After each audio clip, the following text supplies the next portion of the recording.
Hello, नमस्कार। आशा है आप लोग अच्छे होंगे और पढ़ रहे होंगे।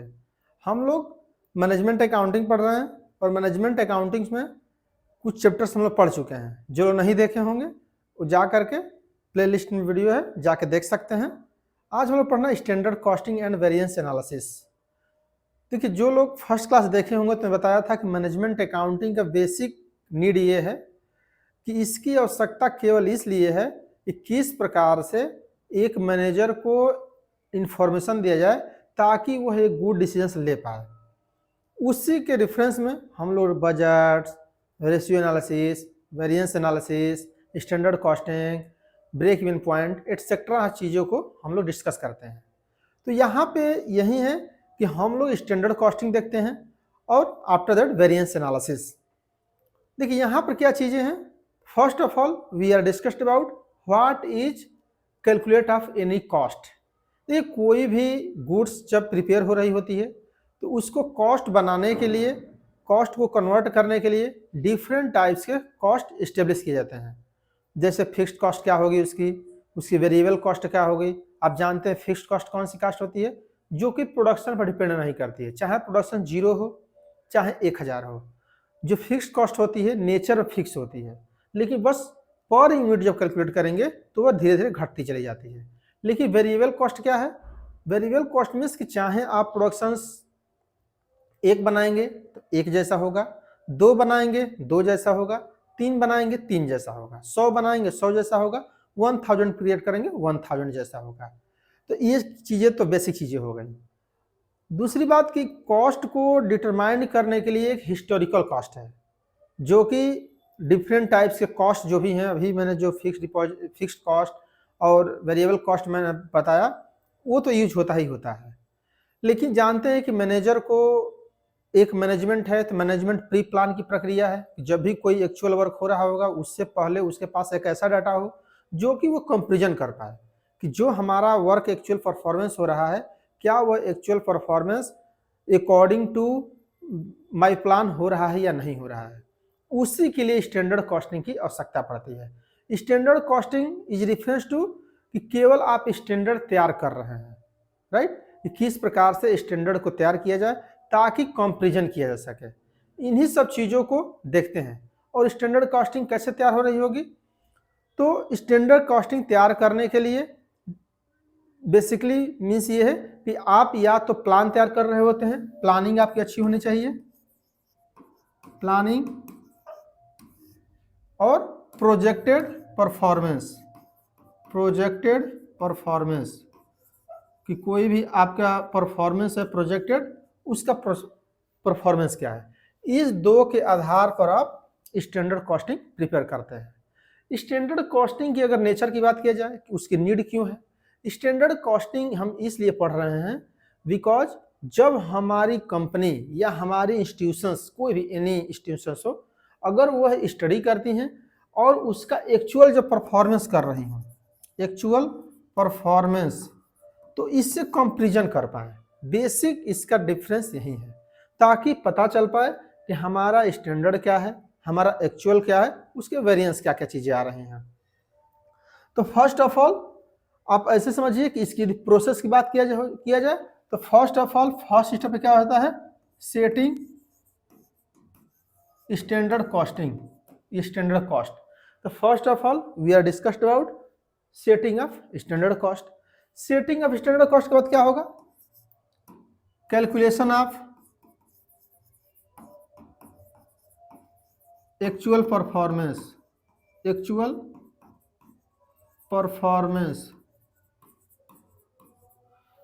तो उसके बाद क्या करते हैं, कैलकुलेशन करते हैं एक्चुअल परफॉर्मेंस का कि एक्चुअल क्या परफॉर्मेंस है। एक्चुअल परफॉर्मेंस के बाद क्या करेंगे, वेरिएंस कैलकुलेशन करेंगे। ओके, वेरिएंस कैलकुलेट करेंगे। आफ्टर दैट डिस्कशन करेंगे या रिजल्ट निकालेंगे, ओके, कि हमारा ये फेवरेबल रहा या एडवर्स रहा है। ओके, दोनों में से कोई चीज़ें आएंगी, या तो फेवरेबल होंगी, कोई चीज़ फेवर में होंगी, या कोई एडवर्स में होंगी, अपोजिट्स होंगी। इसी प्रोसेस के लिए हम लोग स्टैंडर्ड कॉस्टिंग पढ़ रहे होते हैं। दूसरी बात कि जानते हैं कोई भी प्रोडक्शन में, यहाँ तक चीज़ें समझ में आ गई होंगी कि स्टैंडर्ड कॉस्ट हम लोग क्यों पढ़ रहे हैं, ताकि जब स्टैंडर्ड कॉस्ट सेटिंग कर लेंगे तो हम एक्चुअल परफॉर्मेंस की कंपेरिजन करेंगे कि हमारा जो जैसे सोचे थे वैसा हुआ कि नहीं हुआ। अगर वैसा हो रहा है तो नो प्रॉब्लम, लेकिन यदि वैसा नहीं हो रहा है तो उसको corrective action, affirmative action institutions के द्वारा टेकिंग किए जाएंगे। अब यहाँ पर एक चीज़ और है, जानते हैं कोई भी प्रोडक्शन होती है, उस प्रोडक्शन में बेसिकली 3 टाइप्स के कॉस्ट इन्वॉल्व होंगे। फर्स्ट में क्या होगा, मटेरियल होगा, सेकेंड में लेबर हो गए, और थर्ड में ओवरहेड होंगे, ओवरहेड्स। देखिए मटेरियल मीन्स जैसे रॉ मटेरियल समझिए, रॉ मटेरियल, तो रॉ मटेरियल जो भी यूज होगा, जानते हैं डायरेक्ट प्रोडक्शन है, डायरेक्ट यूज होगा, ओके, डायरेक्ट, जो भी गुड्स प्रिपेयर हो रही होंगी वो डायरेक्ट रूप से मटेरियल से ही बनती हैं, इसलिए डायरेक्ट प्रोडक्शन होगा। लेबर भी क्या होंगे, डायरेक्ट होंगे, जो कि प्रोडक्शन से जुड़े होंगे, कोई भी मटेरियल पर वर्क हो रहा होगा ये जुड़ रहे होंगे।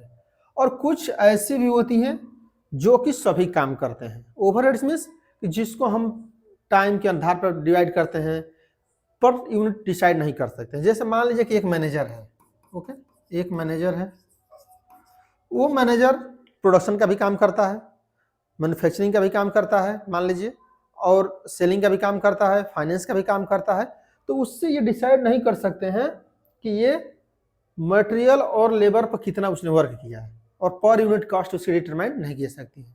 जैसे डिप्रिसिएशन है, कोई रेंट दिया जा रहा है, इलेक्ट्रिसिटी है, इतना ईजी नहीं है इसको कैलकुलेट करने के लिए।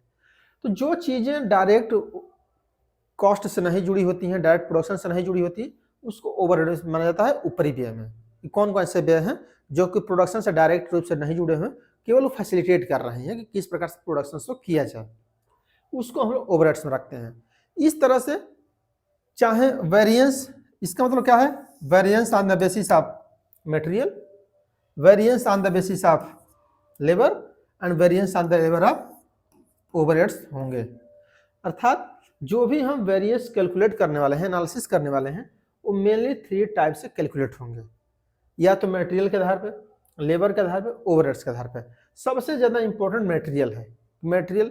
और मटेरियल में आप जानते हैं कि 3 चीज़ें होंगी, कोई भी फार्मूला होगा तो कम से कम मिनिमम, इससे ज़्यादा भी हो सकती है। पहला प्राइस का एनालिसिस होगा, मटेरियल जो आया है, जो मैं सोचा हूँ वैसा है कि नहीं है, तो प्राइस होगा। आफ्टर दैट यूज क्या होगा, और थर्ड में क्वांटिटी, कितना क्वांटिटी यूज हो रहा है। 3 ही के आधार पर हम लोग कैलकुलेट करते हैं कि क्या उसकी प्राइस में फ्लक्चुएशन आ रहा है। और बेसिकली बात ये सब चीज़ों का मेन कंक्लूजन ये है कि जितना आप सोचे हैं, सोच प्लस वास्तविकता, ऐसे समझिए, इसको माइनस समझिए, जो आएगा वही या तो एडवर्स होगा या तो फेवरेबल होगा। अगर जैसे सोचे हैं, मान लीजिए सोचे हैं 10 यूनिट बनेगा, बन गया मान लीजिए 8 यूनिट, तो समझिए कि ये डिस्टर्बेंस है, एक्चुअल से हमेशा करना है, राइट। तो ये सब चीज़ों को आप लोग को ध्यान में रखना है कि जैसे सोचे हैं वैसा हो रहा है, जैसा सोचे हैं वैसा नहीं हो रहा है। तो कोई चीज़ जब चैप्टर हम लोग स्टडी करेंगे तो on the basis of material, labour, overheads पे स्टडी करेंगे, राइट। चलते हैं नेक्स्ट, देखते हैं।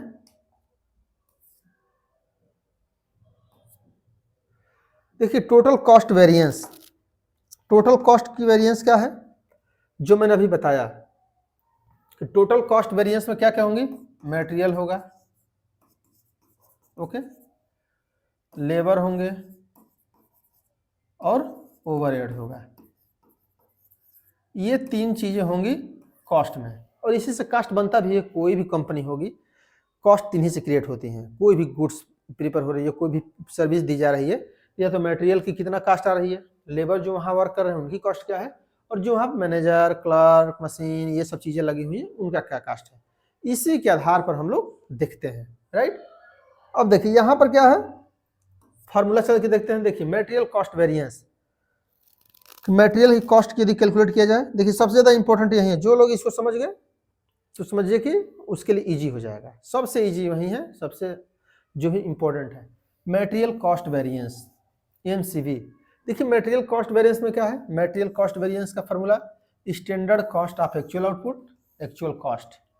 तो पहले क्या करेंगे, आप ऐसे समझिए कि जितना सोचे थे ये हो गया और वास्तव में क्या हो रहा है माइनस वास्तव में, इसी को कंपेरिजन किया जाता है। जो चीजें आ जाएंगे उसी को हम लोग को रिटर्न डाउन करना पड़ता है, उसी को बताना पड़ता है कि एडवर्स हो रहा है या फेवरेबल हो रहा है, राइट। नेक्स्ट क्या है, इसकी फार्मूला कैसे कैलकुलेट होता है, standard quantity standard price multiply करेंगे minus actual quantity actual price. इस प्रकार से आप एमसीवी कैलकुलेट कर सकते हैं। मटेरियल कॉस्ट वेरिएंस कैसे होगा, material cost variance standard quantity SP, और नेचुरल चीजें हैं। अगर किसी की स्टैंडर्ड कॉस्ट कैलकुलेट करना हो तो क्या करेंगे, जैसे मान लीजिए 10 यूनिट स्टैंडर्ड क्वांटिटी है, प्राइस मान लीजिए 2 रुपये है तो 20 रुपये हो गया। कॉस्ट किसी भी चीज़ की तो ऐसे ही निकालेंगे ना, कि सोचे होंगे कि हमारा स्टैंडर्ड क्वांटिटी कितना यूज होगा 10 यूनिट, उसकी प्राइस कितनी आ रही होगी 2, तो कितना हो गया 20 रुपये। आपने एक्चुअल में जब कर रहे थे तो हो गया 12 और ये हो गया मान लो 3, इसका मतलब क्या होगा 36।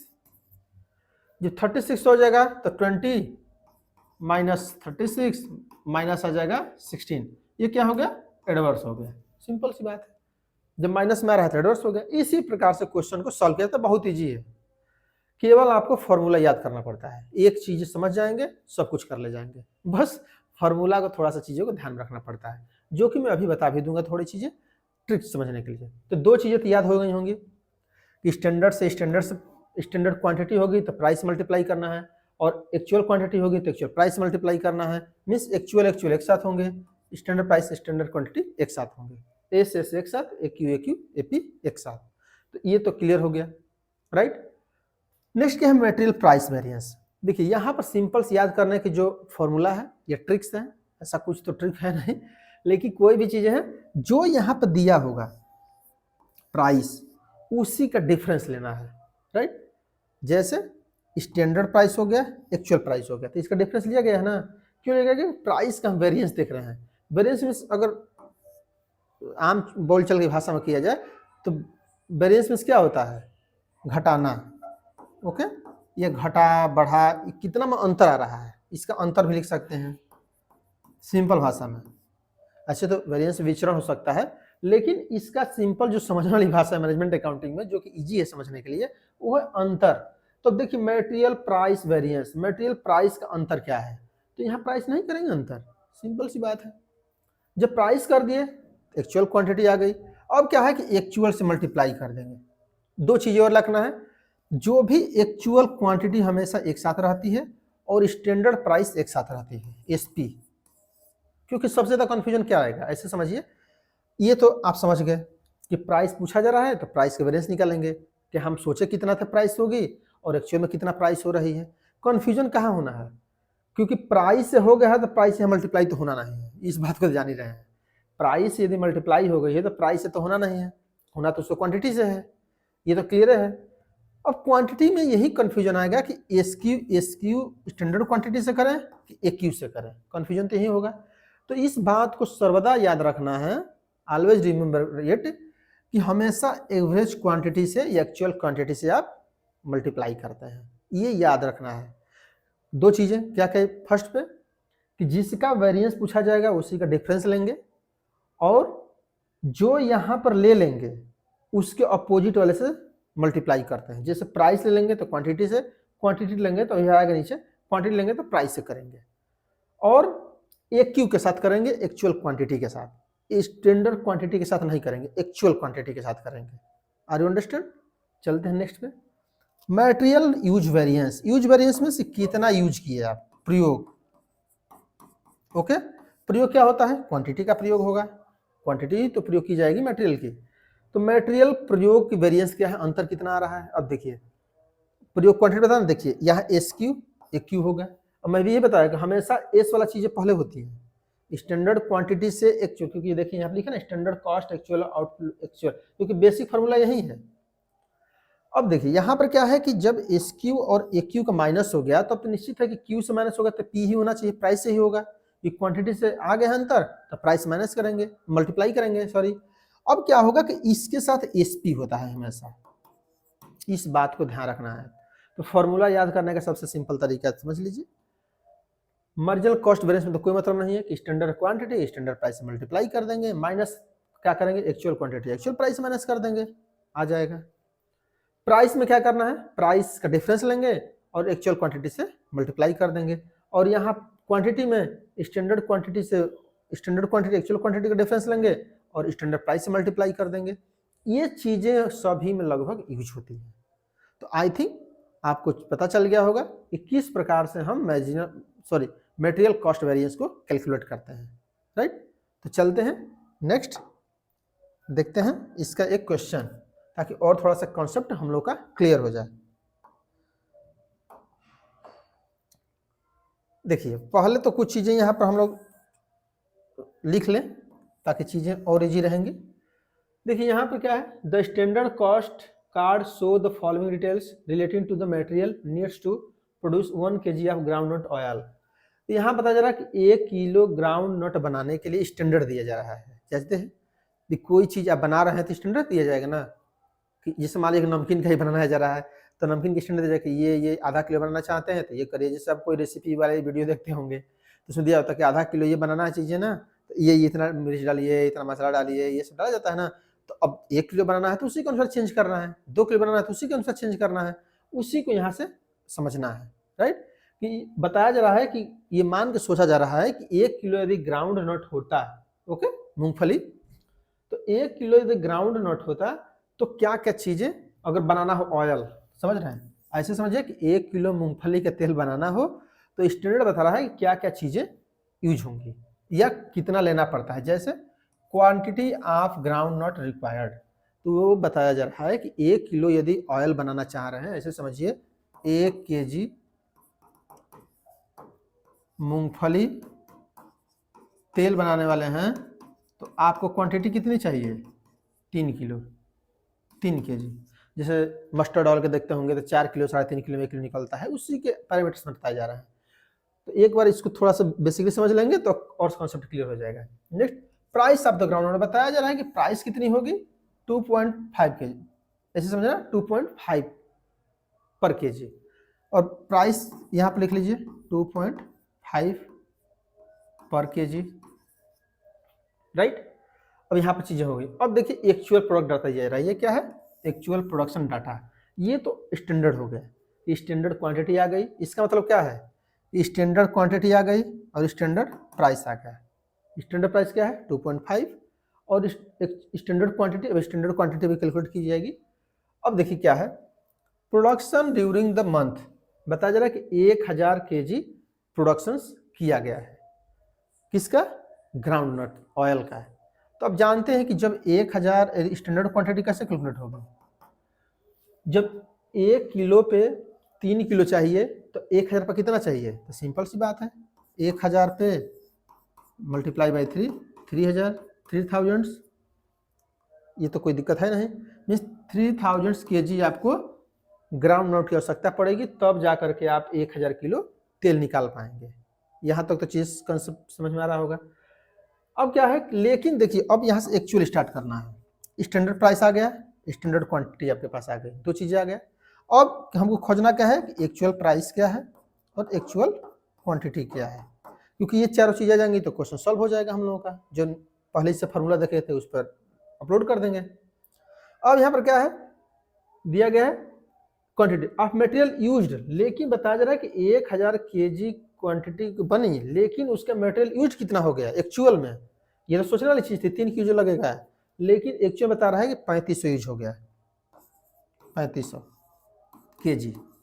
मेरी बात समझ रहे हैं, कहाँ से आ रहा है, बता रहा है कि प्रोडक्शन 1 मंथ में हुआ 1000 किलो का, तो 1000 किलो का प्रोडक्शन हुआ तो स्टैंडर्ड कॉस्ट का बता रहा है कि 1 किलो बनाने में 3 किलो लगेगा, तो 1000 बनाने में 3000 नहीं लगेगा, ये तो क्लियर बात है। लेकिन बता रहा है कि quantity of material use 3500 kg हो गया, 3500। अब जानते हैं क्यों हो रहा होगा, हो सकता है खराब हो, जानते हैं जो लोग सरसों का तेल निकलवाते होंगे वो जानते भी होंगे कि आप घर के लोग, माता जी लोग भेजती हैं कि जाइए 3 किलो पे 1 किलो आ जाएगा, ये 3.5 किलो पे, ये 4 किलो पे, लेकिन इस सरसों के वेल्थ और हेल्थ पर भी देखना है ना, सरसों पतला पतला है कि छोटा है, कि उसको कोई रोग टाइप कैसा है, मतलब किस प्रकार का है, हिष्ट पुष्ट है तो अच्छा है, गोल गोल दाना है, बढ़िया है तो उसमें ज़्यादा तेल आएगा। ये सब चीज़ों को ध्यान में रखा जाता है। हो सकता है कि जो आपके पास ग्राउंड नट था उसकी क्वालिटी अच्छी नहीं थी, इसलिए ज़्यादा यूज हो गया। तो इस तरह से 3500 के जी यूज हो गया। और नेक्स्ट क्या है, प्राइस क्या बताया जा रहा है, price of groundnut 3 rupees पर के जी। और बताया जा रहा है कि अब प्राइस जो आई वो 3 रुपये आ गई, राइट, पर के जी, पर के जी। इसका मतलब क्या है, स्टैंडर्ड प्राइस 2.5 पे पर के जी, एक्चुअल प्राइस 3 पॉइंट पर के जी, standard quantity 1000 multiply by 3000 and actual quantity 3500। यहाँ तक चीज़ें आ गई। अब मान लीजिए कि हमको तीनों चीज़ें निकालनी है। अब देखिए एक एक करके, मटेरियल कॉस्ट वेरिएंस।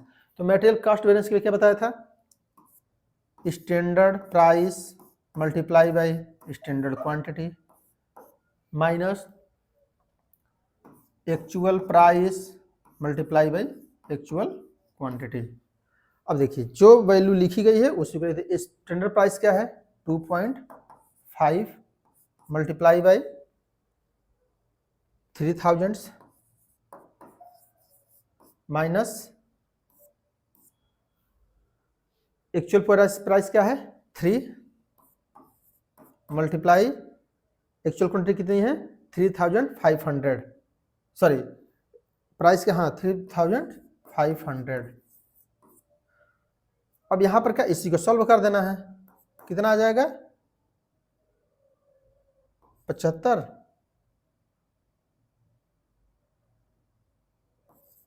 7500 माइनस इसे कितना आएगा 10,500, 10,500 माइनस करें कितना आ जाएगा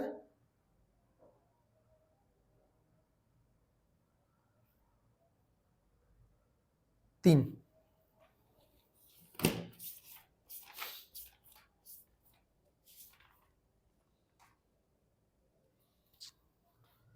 तो कितना आ जाएगा 3000।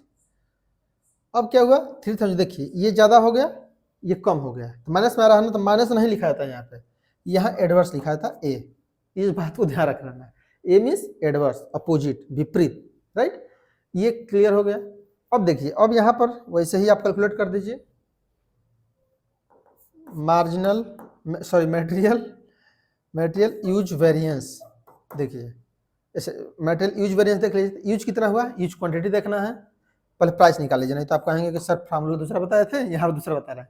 प्राइस ले लीजिए, प्राइस में बताया था कि प्राइस का पहले वैरिएंस निकालना है, स्टैंडर्ड की प्राइस क्या होगा, एक्चुअल की प्राइस क्या होगा, और मल्टीप्लाई बोला था कि एक्चुअल क्वांटिटी से आपको हमेशा करना होता है। जब प्राइस हो गया तो क्वालिटी क्वांटिटी, क्वांटिटी एक क्यू, बस एक क्यू एस पी याद रखिए, एक क्यू एस पी, एक क्यू एस पी, तो एस क्यू नहीं याद आएगा आपको, और वहाँ पर एस क्यू नहीं याद आएगा, समझ रहे हैं। तो या इसका मतलब ध्यान रखना है, एस पी और ए क्यू के भाई के साथ ए क्यू आएगा, एस पी के साथ एस पी सी आएंगे, ऐसे समझिए। अब क्या होगा, स्टैंडर्ड प्राइस कितना है, स्टैंडर्ड प्राइस 2.5 के पर 2.5 माइनस एक्चुअल प्राइस क्या है 3 मल्टीप्लाई बाई एक्चुअल क्वांटिटी कितनी है, एक्चुअल क्वांटिटी 3500। ओके, तो यहाँ क्या आ गया 0.5 मल्टीप्लाई बाई 3500, 1750।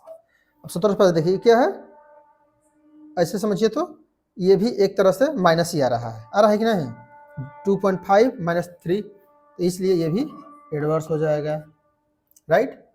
अब मान लीजिए कि तीसरा निकालते जगह नहीं है, आप लोग कैलकुलेट कर लीजिएगा। मान लीजिए कि अब निकालते हैं material use variance. Material use variance के लिए क्या बताया था मैं, मटेरियल यूज वेरिएंस के लिए बताया था कि आप standard quantity minus standard actual quantity और multiply by S P, standard price.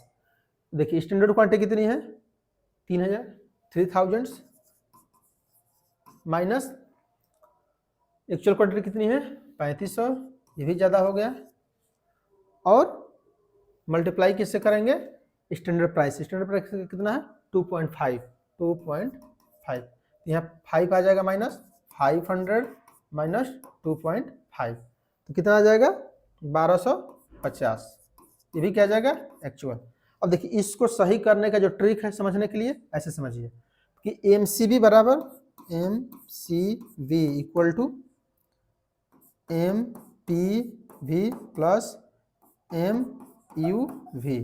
तो देखिए यहाँ पर लिखिए कितना आ गया यह 3000 है ना, 3000 A इक्वल टू MPV कितनी है 1750 प्लस ये कितना है 1250 A, दोनों A आ गया ना 3000, तो समझिए कि आपका क्वेश्चन करेक्ट है।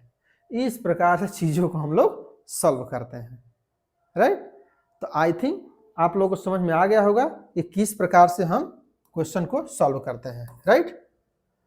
तो यहाँ तक क्लास को रहने देते हैं, नेक्स्ट क्लास में हम लोग मिलेंगे नेक्स्ट पॉइंट के साथ। तब तक के लिए थैंक यू फॉर वॉचिंग।